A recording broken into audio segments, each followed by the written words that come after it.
Afternoon. You know, a couple weeks ago, Jaydub show, or Jaydub, talked about something that TNA has had a problem. He has a problem with TNA about. He says one of the problems he has with them is them always bringing in these new faces almost every week. To him, it's like every other week a new face debuts. Well, the reason that sometimes, as you say, Jaydub, a new face debuts every week is because what TNA is doing is they're trying to capitalize on some of the superstars that, like, say, WWE released, recently, or in this case, 90 days before.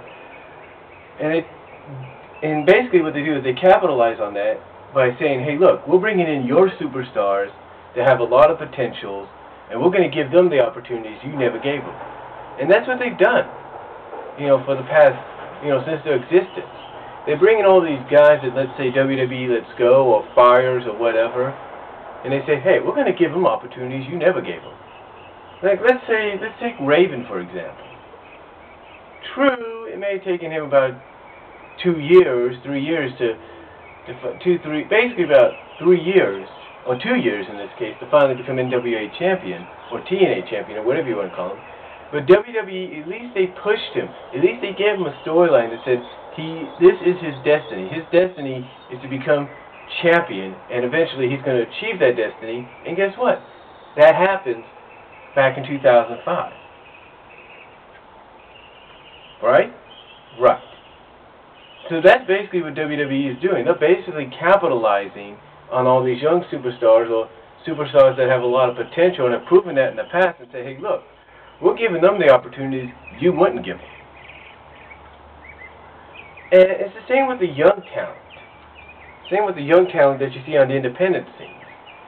TNA brings them in because they know that WWE, if they were to sign them, will not give them a true opportunity unless they are proven to be, like, let's say, the next big thing, to quote the coin of phrase. Unless they've proven themselves. And that's the only reason WWE would give them a push is because like I said, they've proven themselves in the past. That's the only reason WWE would do that. But they never really give them that opportunity. And like I say, the same goes for a lot of these young athletes that WWE lets go and TNA brings in. TNA brings them in is because they know, in a way, that this athlete, let's say, for example, Elijah Burke, who's now D'Angelo Dinello, the Pope, in TNA. They're giving him more opportunity in the past few months than he's ever had in WWE.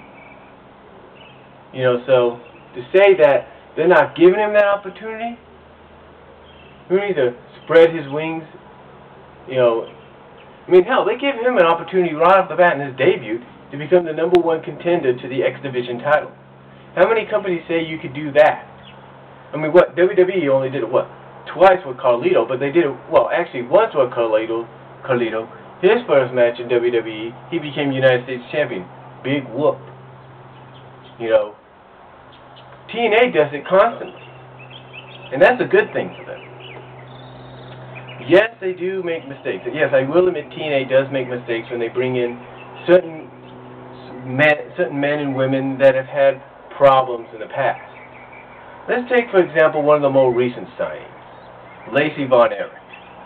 Recently, a couple of weeks ago, Lacey Von Erich talked badly about Angelina Love, saying that, she could feel her shoes, and that, even if she was to meet her, doesn't think she wants to because of everything she's heard.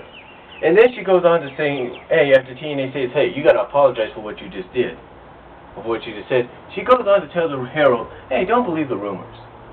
You see, these are the kind of people that unless they shape up, TNA is going to say, hey, you don't shape up, you're gone.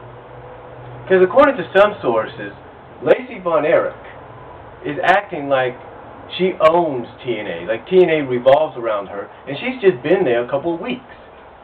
All because of what she said in the Miami Herald about Angelina Love.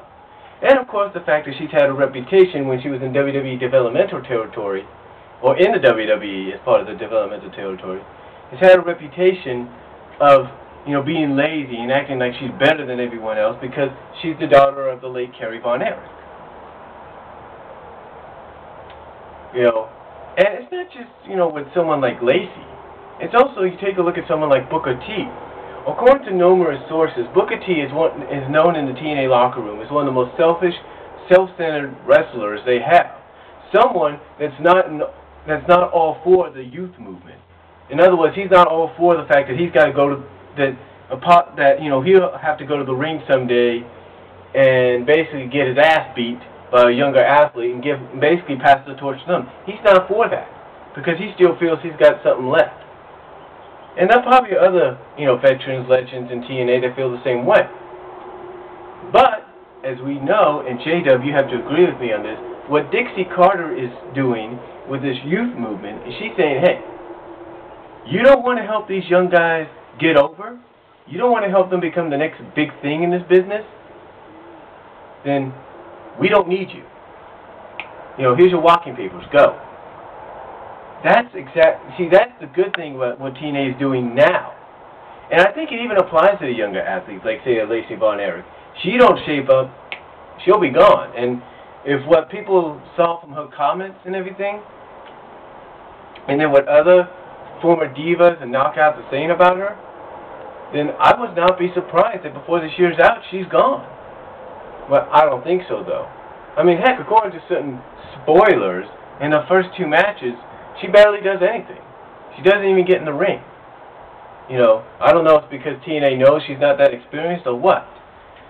But anyway, Jaydub, in response to what you said, yes, TNA has some good things about them and bad things about them, and one of the good and bad things about them is bringing in these new athletes, these new knockouts and superstars. The reason is because, like I said, the good thing is they try to capitalize and give these superstars and knockouts the opportunities that they never would have had if they stayed like with a certain company in Connecticut, or if they would have signed with that company, or if they would have stayed on the independent circuit. Then, of course, the bad thing is sometimes they want to give the superstar or knockout that has had a reputation for having a bad attitude or being lazy or causing trouble. You know, they want to give them that opportunity only to learn in the end that this is why certain companies and certain independent promotions don't want that superstar or knockout around. So, I hope I made some sense in my response to you, Jaydub. And then if anybody else wants to respond to me or Jaydub about this, let us know, let me know, let him know, and that's all I have to say.